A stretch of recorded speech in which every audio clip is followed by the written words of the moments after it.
அனைவருக்கும் வணக்கம். கடனில் மூழ்கிய ஸ்டாலின் திமுக அரசின் வெற்றி விளம்பர பட்ஜெட்டில் ஒன்றுமில்லாததை அம்பலப்படுத்துவோம். தமிழ்நாட்டு மக்களுக்கு எதிரான அநீதிகளுக்கு நீதி கேட்போம். தமிழினமே சிந்திப்பீர், வாக்களிப்பீர் இரட்டைகளை என்பதை 7வது வாரமாக நடைபெறும் மாபெரும் திண்ணை பிரச்சாரத்திலே கழக புரட்சித் தலைவி அம்மா பேரவையின் சார்பில் இந்த மாபெரும் பிரச்சாரத்தை இன்றைக்கு ஸ்டாலின் மாடல் வெற்றி விளம்பர பட்ஜெட்டில் எவருக்கும் எதுவும் இல்லை என்பதுதான் இன்றைக்கு இந்த ட்ரெண்டிங் ஆகி கொண்டிருக்கிறது.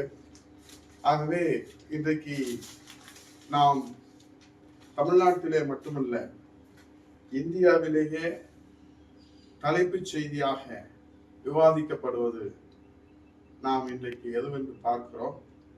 2 தினங்களுக்கு முன்பாக தமிழ்நாட்டினுடைய இரும்பு மனிதர், 8 கோடி தமிழர்களுடைய ஒரே நம்பிக்கை, உலக தமிழர்களின் அடையாளம் புரட்சி தமிழர் ஐயா எடப்பாடியார் அவர்கள் இந்திய தேசத்தினுடைய இரும்பு மனிதர் என்று வர்ணிக்கப்படுகிற மாண்புமிகு மத்திய உள்துறை அமைச்சர் அமித்ஷா அவர்களை நேரிலே சந்தித்தது இன்றைக்கு இந்திய நாட்டிலே கவனத்தை ஈர்த்திருக்கிற தலைப்புச் செய்தியாக இருப்பது ஏன் என்று நாம் எண்ணி பார்க்கிறோம். தமிழகத்தினுடைய ஜீவாதார உரிமைகளான அவை நயமாக பக்குவமாக எடுத்து வைப்பதிலே வல்லவர், திறமையானவர் என்று பெயர் பெற்றிருக்கிற புரட்சி தமிழர் ஐயா எடப்பாடியார் அவர்கள் இன்றைக்கு தமிழகத்திற்கு கிடைக்க வேண்டிய அனைத்து உரிமைகளையும் பெற்றுத் தருவதற்காக அந்த சந்திப்பு நிகழ்ந்திருக்கிறது என்பதை இன்றைக்கு உலகத்திலே இருந்து வேண்டுமானால் அதை மறைக்க முயற்சிக்கலாம் தமிழகத்திலே ஆளுகிற அரசு. ஆனால் உண்மை ஒரு நாளும் மறைக்க முடியாது. மகாத்மா காந்தி ஊரக வேலைவாய்ப்பு உறுதி திட்டத்திலே நிலுவை நிதியை உடனடியாக வழங்க வேண்டும் என்று கோரிக்கை வைத்து, SSA கல்வி திட்டத்திலே தமிழகத்திற்கு கொடுக்க வேண்டிய நிதியை உடனடியாக கொடுக்க வேண்டும் என்று வலியுறுத்தியும், அதோடு பல்வேறு திட்டங்களுக்கு மத்திய அரசிடமிருந்து கால் தாமதமாகி கொண்டிருக்கின்ற நிதிகளை எல்லாம் உடனடியாக விடுவிக்க வேண்டும் என்றும், தமிழக திட்டங்களுக்கு தேவையான நிதியை வழங்க வேண்டும் என்றும் தமிழ்நாட்டு மக்களுடைய நலனுக்காக முன்வைத்திருக்கிற கோரிக்கை நம்முடைய தாய் தமிழ்நாட்டின் இரும்பு மனிதர், இந்திய தேசத்தினுடைய சமஸ்தானங்களை எல்லாம் ஒன்றிணைத்த இந்தியாவின் இரும்பு மனிதர் என்று போற்றப்படுகிற சர்தார் வல்லபாய் பட்டேலுடைய மறு வடிவமாக பார்க்கப்படுகிற மத்திய உள்துறை அமைச்சர்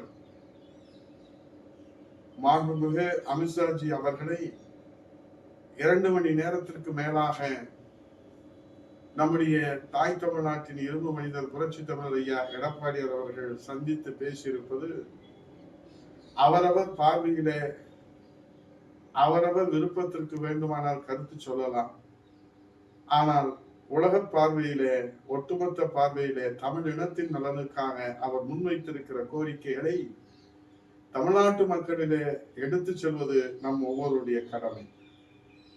காலங்காலமாக தமிழ்நாட்டிலே கடைபிடிக்கப்பட்டு வருகின்ற இருமொழி கொள்கையை தொடர்ந்து கடைபிடிக்க வேண்டும் என்றும், நாடாளுமன்ற தொகுதி மறுசீரமைப்பு தமிழ்நாட்டிற்கு எந்த பாதிப்பும் ஏற்படுத்தாது நடக்க வேண்டும் என்றும், அந்த தொகுதி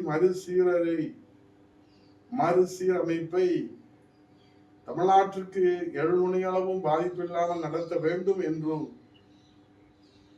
தமிழ்நாடு நீர் பற்றாக்குறை மாநிலமாக இருக்கிறது, ஆகவே நதிநீர் இணைப்புக்காக கோதாவரி காவிரி இணைப்பு திட்டத்தை விரைந்து செயல்படுத்த வேண்டும் என்றும், நடந்தாய் வாடி காவேரி மேலகு ஜனாதிபதி குடியரசுத் தலைவர் உரையிலே இடம்பெற்ற விவசாய முதலமைச்சராக புரட்சி தலைவர் எடப்பாடியார் அன்றைக்கு முன்மொழிந்து வழிமொழிந்து இந்த திட்டத்தினுடைய முக்கியத்துவத்தை கழிவுநீர் கலக்காமல் காவிரியை காப்பாற்றுகிற நடந்தாய் வாழி காவிரி திட்டத்தின் மூலம் ஒரு தொலைநோக்கு சிந்தனை தீர்க்க தரிசனத்தை புரட்சி தலைவர் எடப்பாடியாருடைய சிந்தனையிலே நம்மால் பார்க்க முடிகிறது. அந்த திட்டத்தை செயலாக்கத்திற்கு கொண்டு வர வேண்டும்.